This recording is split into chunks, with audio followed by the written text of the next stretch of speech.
I am representing of our group assignment of industrial pharmacy. Here's are my group members. अस्सलामुअलैकुम, मैं Ayesha rich हूँ और मैं fourth year morning से present कर रही हूँ साइज रिडक्शन साइज रिडक्शन जो है इससे मुराद ये होता है किसी भी ड्रग मटेरियल या ड्रग पार्टिकल की साइज़ को छोटा करना होता है। हम इम्पैक्ट डाल के छोटा करते हैं। किसी भी चीज़ से ड्रग पार्टिकल को छोटा करना थ्रू इम्पैक्ट, ये साइज रिडक्शन कहलाता है। इसमें ऑब्जेक्टिव ये है कि साइज सरफेस एरिया जो है वो बड़ा हुआ हो, एब्जॉर्प्शन इंक्रीज़ हो जाए, लेस एनर्जी यूज़ हो मिक्सिंग में, इजी मिक्सिंग हो, इजी एब्जॉर्प्शन हो। उसके अंदर हमारे पास बहुत सारे मिल हैं जिसमें से हम प्रेजेंट कर रहे हैं। मैं जो प्रेजेंट कर रही हूँ वो हैमर मिल है और फ्लूइड मिल है।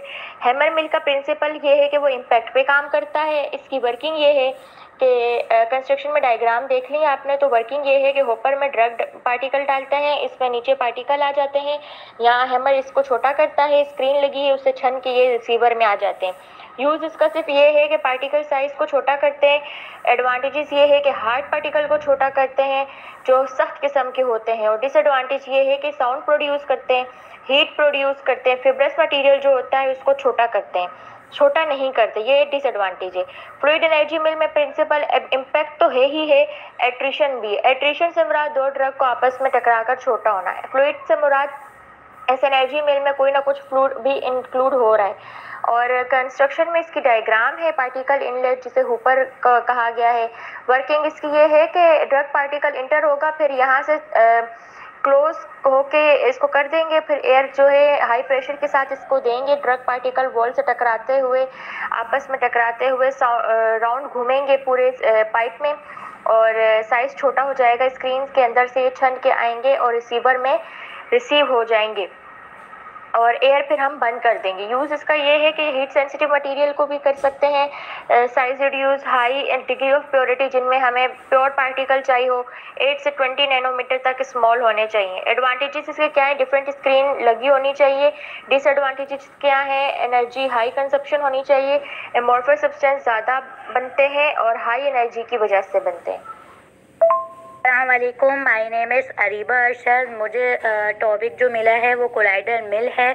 कोलाइडर मिल का हम यूज़ करते हैं पार्टिकल के साइज़ को रिड्यूस करने में, जैसे कि सस्पेंशन, इसके अंदर सॉलिड पार्टिकल होते हैं, उनके पार्टिकल को रिड्यूस करते हैं। अगर हम इसके प्रिंसिपल की बात करें तो ये रोटर और स्टेटर पर काम करता है, और अगर हम इसकी कंस्ट्रक्शन को देखें तो ये कंपोज होता है ग्राइंडिंग हेड पार्ट्स पर। अगर हम इसकी वर्किंग की बात करें तो जब हम सिलरी मटेरियल को एंटर करते हैं, जब हमारा रोटेटर रोटेट करेगा with the help of centrifugal force, हमारे पार्टिकल का साइज रिड्यूस हो जाएगा एट्रिशन की वजह से।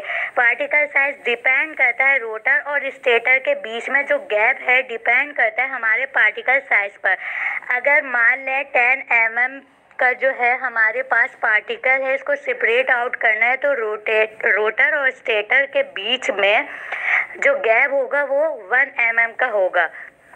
अगर हम इसके फार्मास्यूटिकल यूज़ की बात करें तो ये यूज़ होता है होमोजीनियस मिक्सचर और सस्पेंशन और इमल्जन की फॉर्मेशन में, और ये यूज़ होता है स्टेरॉइड ड्रग प्रोडक्ट को बनाने में। अगर हम इसके एडवांटेजेस की बात करें तो जब हम मशीन को चलाते हैं तो ये ज़्यादा साउंड प्रोड्यूस नहीं करती, और अगर इसके डिसएडवांटेजेस की बात करें तो पार्टिकल साइज को बिल्कुल फाइन करता है, बहुत ज़्यादा एनर्जी यूज़ करती है ये। सॉलिड के लिए इसका यूज़ नहीं किया जाता। Thank you. अस्सलाम वालेकुम, मेरा नाम शानजा है और आज का जो मेरा टॉपिक है वो है रोलर मिल। रोलर मिल जो होती है वो कंप्रेशन मिल की एक फॉर्म होती है जिसमें single, double, triple cylindrical heavy wheels use होते हैं जो कि हॉरिजॉन्टली लगे हुए होते हैं और रोटेट होते हैं और मटेरियल्स को क्रश और ग्राइंड करते हैं। उनमें जो एक रोलर होता है वो रोटेट होता है मोटर्स के थ्रू, और जो दूसरा रोलर होता है, बाकी जो दूसरे रोलर्स होते हैं वो फ्रिक्शन के थ्रू रोटेट होता है, और जिससे क्या होता है कि मटेरियल जो है वो तैयार किया जाता है through the gap between the rollers. And pharmaceutical uses क्या होता है रोलर मिल के, कि ये जो है वो ऑइंटमेंट की प्रेपरेशन के लिए यूज़ होती है, पेस्ट क्रीम्स बनाने के लिए यूज़ होती है, और सेमी सॉलिड प्रेपरेशंस के लिए यूज़ होती है। और रोलर मिल्स जो है वो यूज़ होते हैं क्रशिंग सीड्स को क्रश करने के लिए यूज़ होते हैं एक्सट्रैक्शन से पहले। और रोलर मिल जो है वो शुगर कैन इंडस्ट्रीज़ में भी यूज़ होते हैं। और इसका जो प्रिंसिपल है वो क्या है कि रोलर मिल जो होता है वो ब्रेकिंग और क्रशिंग करने के लिए यूज़ होता है। एडवांटेजेस पे आ जाए, अब एडवांटेजेस क्या होते हैं कि लेस मॉइस्चर लॉस, मतलब मॉइस्चर जो है वो कम मतलब लॉस होती है, और एनर्जी एफिशिएंट होता है, एनर्जी सेविंग होता है, और ये क्या होता है कि बेटर वर्क इन्वायरमेंट होता है वहाँ पे, क्योंकि मतलब बहुत ज़्यादा मशीन्स का मतलब शोर नहीं होता। और डिसएडवांटेजेस पे आ जाए तो मतलब ये जो है वो मतलब लिटिल डस्ट, मतलब बहुत ज़्यादा कम जो है डस्ट वो प्रोड्यूस करता है, और ऑपरेट होता है more quickly than hammer mills, and they don't tear fiber as much as hammer mills, and they also have a high initial cost. अस्सलामुअलैकुम, मेरा नाम उरूज खान न्याजी है और मेरा आज का टॉपिक है एंड रनर मिल। ये एक ऐसा प्रिंसिपल है जो कि साइज़ रिडक्शन के लिए इस्तेमाल होता है। इस मिल को एक हैवी वेट स्टोन को क्रश करने के लिए इस्तेमाल किया जाता है, और इस स्टोन को और मेटल की मूवमेंट के लिए भी इस्तेमाल करते हैं इसको।